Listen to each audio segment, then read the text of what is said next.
morning. Good morning.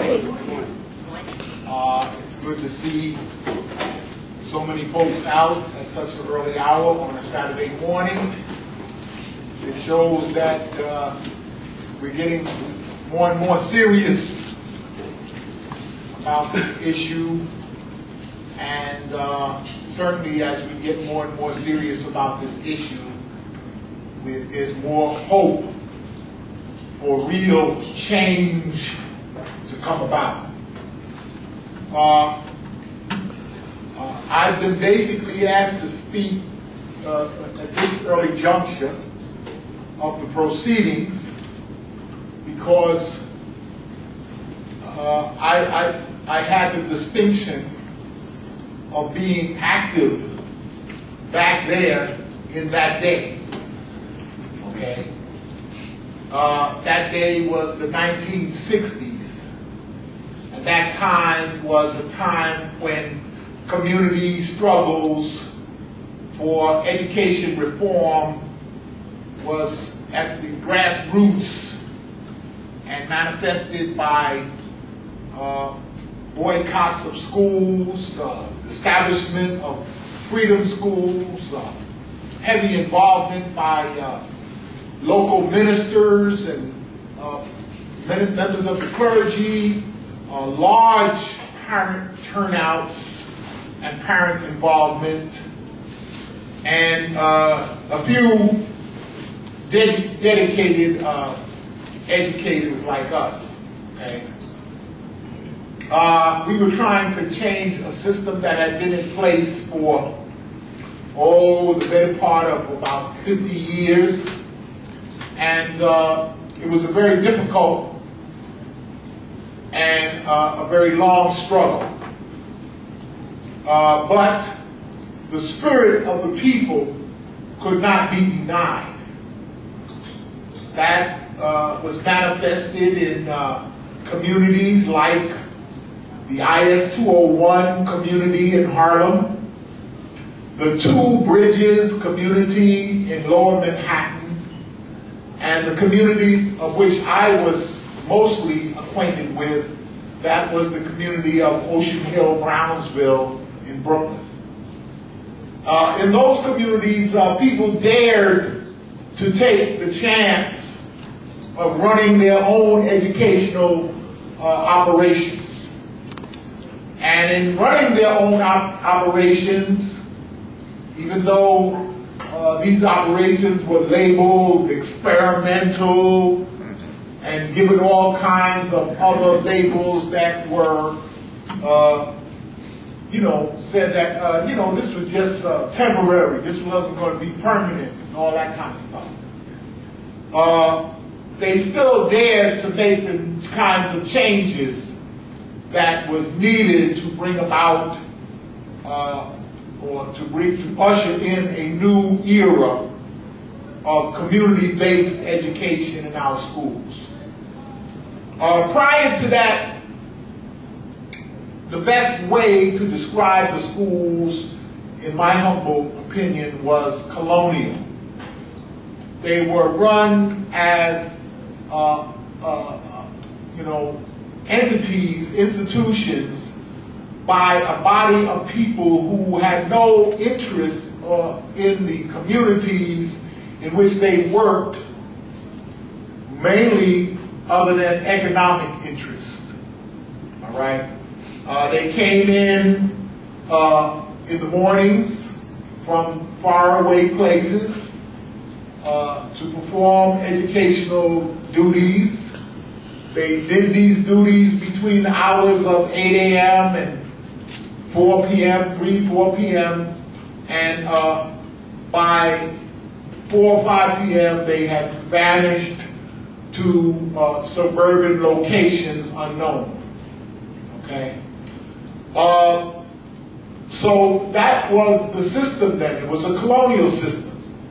And what we ended up asking for, demanding, fighting for, struggling for, was community control. Now that may sound very, very radical to you, but believe me, it was a was a minimal demand. It was a demand that the communities in which these schools existed, these institutions existed, would have some measure of control in running these institutions, in running these schools.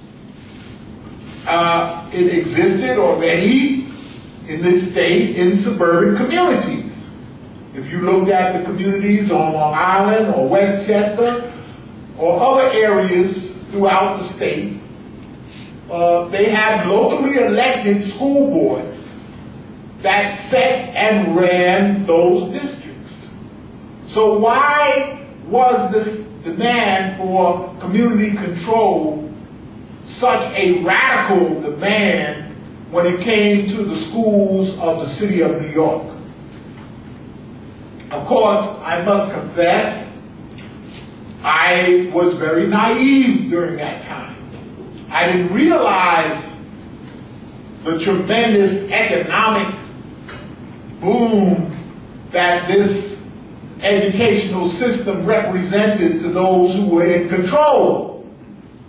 I didn't realize that feeding 1,000 or more children, a million or more children a day represented a significant portion of a budget, okay? And that providing supplies, materials, toilet paper, like somebody once told me, if I could just provide toilet paper for all the schools in the New York City educational system, I would make a fortune.